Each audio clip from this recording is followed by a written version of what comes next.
Hi, welcome to Nature of Conservation. I'm Judith Rechman, your host, and today we're going to talk about something I've been wanting to talk about for a very long time, how to have good, healthy garden soil. So you can figure out that I've been working at this for a while because it's of such interest to me, and I've seen some of the things that people struggle with. And today we have the perfect guest. I'm thrilled that Carl Awesome is here. Carl, thank you so much for being here. Carl is the founder of the McMurton Community Garden. And Carl, you've come to where you are through lots of on-your-knee time and reading, I assume. So thank you for being here, Carl. I'm very pleased. I'm enjoying being here. Well, Carl, how, when we talk about good garden soil, because obviously we're going to be growing vegetables that we're going to eat, so we would like to have the soil good as we want it to be.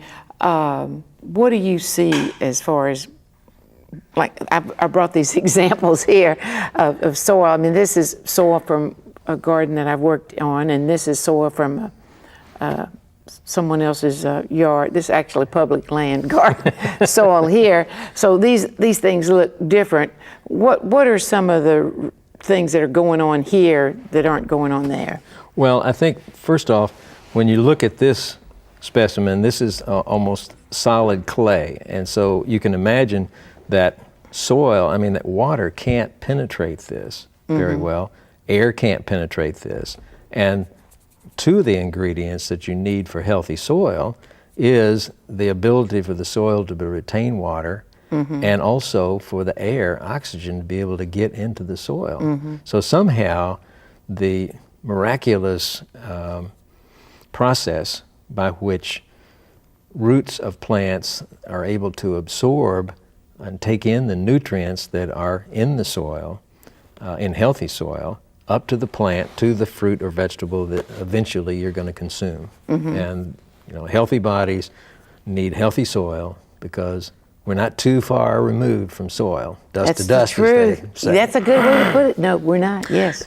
So most of the people who are gardening for the first time, if they take a spade out and they turn over the soil in their side yard or backyard, they'll probably turn up something as impenetrable as this. And what they need to be able to do is they need to be able to replace the majority of that. Now, you do need some clay in the mix of the soil because it has an elasticity and it has a connectivity that really makes the soil work, that holds it together. But the basic clay particle is actually pretty porous, isn't it? So to hold the water and to hold the air. It's amazing that those two basic things, air and water, when we go to a Home Depot or a Lowe's, we say, we need this for our garden. We don't go to say we need air and water, but it's like if those roots and the material in that soil don't get air and water, it's all over. Well, if they could put air and water in a bag and sell it at Home Depot, they would. Yes. But they don't tell you that part. They just tell you what you need, triple 13, which is really not what you need. Yes. What we found in the garden where I garden is that we make all of our own soil. We started off, we have 5 gardens in the McMurton system. Okay. And the first one is a series of raised beds where we brought soil in from the outside. It's on an asphalt parking lot. Okay, so I've worked there a tiny bit, not a whole lot, but I've worked there. And so with the McMurton Gardens, you've got 3 gardens. Okay, and then one of them was an asphalt parking lot? Yes. Okay. It still is, underneath. Still is. Okay, and what did you put there? Well, we put these raised beds. The border was concrete blocks, 2 courses of concrete blocks, and a cap block across the top so that you could sit on the garden, edge of the garden. It's about 18 inches above grade, and it's comfortable enough to sit on. But we brought in all of the soil, and we purchased it through Dan West locally. We got a lot of perlite and a number of other ingredients that made this soil So you ready to made go. your own soil, like compost. What are some of the things you put in that soil? Well, we that didn't you put made? any compost in there originally. Okay. This was when we very first started. Mm-hmm. And from that time on, we built a 3-compartment compost bin. And so I bought a trailer, Mm-hmm. and I've used that trailer I have an arrangement with Carriage Tours of Memphis down on North Main. Mm-hmm. And I go down, I leave the trailer there, they load it up for me. With horse manure? With horse manure and Mm-hmm. Wood shavings and grass. Things that from the horses stalls. consume. Yeah. Mhm. And then I go down there and I hook it up to my car and take it out, and we have a pretty elaborate system now, but it doesn't have to be elaborate. So I come with that trailer of horse manure, and beside that I've got a large pile of oak leaves primarily. Now, what you're doing with this is composting organic materials. That's right. The straw, the grass, the horse manure, they all came from something living. Right. So you've got that. Then you've got a pile of leaves that came from a tree. Right. Okay. And so what you're trying to create is compost for the garden. That's right. Okay. And the important thing here now is that all the ingredients that I have gone out and gotten, Right? I got them for free. Yes. And they're around us I all the love way. free things. Yes. Especially when they have value. Yes. Yes. I mean, they had been throwing it away. In fact, the carriage tours had been paying for that manure to be carted off. No. Yeah, and put it in a landfill. But years ago, farmers would take that manure from their barns and put it on their gardens. Right. So this is something that you didn't invent. It's something that's No. gone on for hundreds, thousands of years. That's right. That's right. Okay. So if you have the right amount of carbon and the right amount of nitrogen. Okay. Now the carbon's coming from the brown leaves. Yes, that's okay. right. Okay.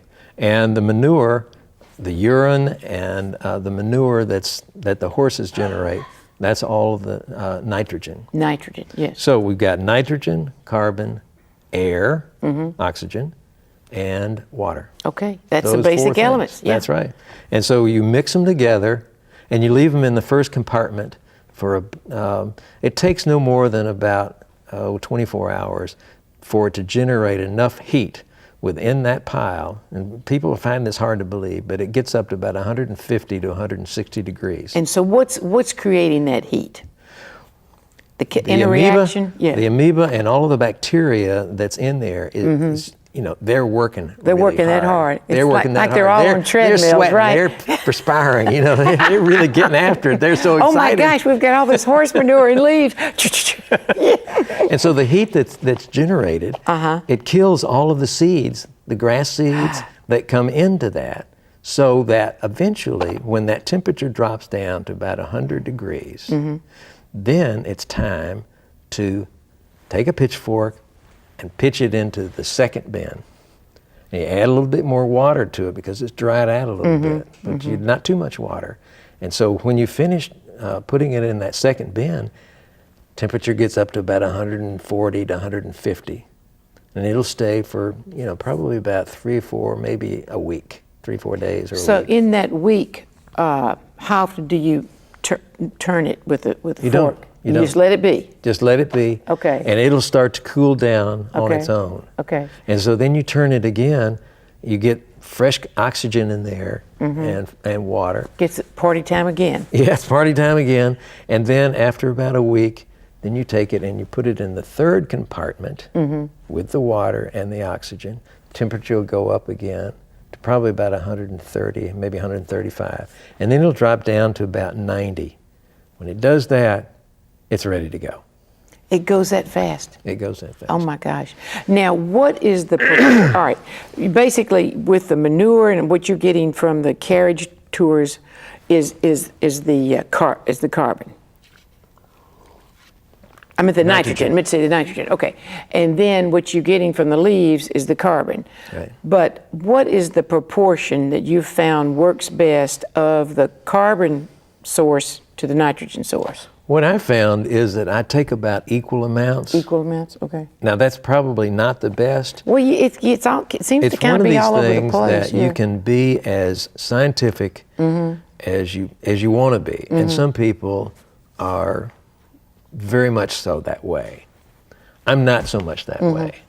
I go more about just the feel of and the experience of doing it enough times to where I can kind of see where it wants to be. Now, see, in my case, I don't have easy access to the horse manure. So my source for the nitrogen based is like my kitchen scraps. Right. So when I go out there and throw some kitchen scraps on my compost, I'll do like twice the amount of leaves because I keep dry leaves nearby, and then I turn it up a little bit. Turn it over. Yes. Yeah. Maybe give it a little water. Yes, that's where I fail. I forget to do that every time because I'm usually flying out there. So, all right. So you can take all carbon and you can pile it up in the corner of your yard, and it's eventually going to end up just like all of the trouble that I'm going to. What I'm trying to do is I'm just trying to speed up the process. Yes. Because we want to use this material. We want to create more volume in a shorter period of time so that we can use it on the garden immediately. If time is not your problem, put it over in the corner of the yard, come back next year, and it'll probably be all broken up. You won't be able to tell that it's actually leaves anymore, especially the ones that are underneath. So if you're not in a hurry, then that's the way to do it. And the advantage of the horse manure, that's already started to decompose a little bit because it's gone through the gut of the horse. That's right. So there's been some breakdown of the materials right there rather than me throwing a big rutabaga out there on the compost bin. Yeah, and what we do is we speed up that process because we take the horse manure and we put it through a sieve to break it up. Oh, you do that too? Okay. Yeah, and then we take the leaves and we run them through a shredder to break them down even finer. See, that's before we an put it on. important thing. I think that what you're saying is the smaller the particle or the size of the object, the quicker it can decompose because there's like more surface area for these microbes to chew on and all that sort of thing. So when we started our second garden across the street, that's when we discovered that we just had clay soil everywhere. Like Like that. Yes. That's right. And so we put another 3-compartment bin over there and we've been adding to that soil ever since. We do till it once a year. Okay. But we've got during the wintertime we grow what they call green manure on top of the soil. Do you put like a hairy vetch on there, or what? No, we use a winter ryegrass. Winter ryegrass. It's that simple. And so then we turn it under and wait a couple of weeks, and then we start to plant our soil, plant our plants. Now that green cover crop does a lot of good. It keeps the soil from washing away, and I remember I read somewhere that it said that the organisms, the microorganisms in the soil love to have some sort of roots to they're drawn to, I think it's magnetically actually, to what's going on with roots. So that keeps those microorganisms, I guess, more active in the winter than they would normally be by having that cover crop. Because I just seems like when the soil, a lot of this action is from the water compacting it, and then probably, of course, from people walking on it. But so the one thing you don't want to do is that you don't want to cover your garden with leaves and then till them under and then plant. Because when you till those leaves under, they start competing for the nitrogen that's in the soil. So they're competing directly with the seeds or the seedlings that you plant. So what you want to do is to give about a 2-week period before you plant your seedlings. But so if you till in or work into the soil some leaves, you want to let those leaves sit there in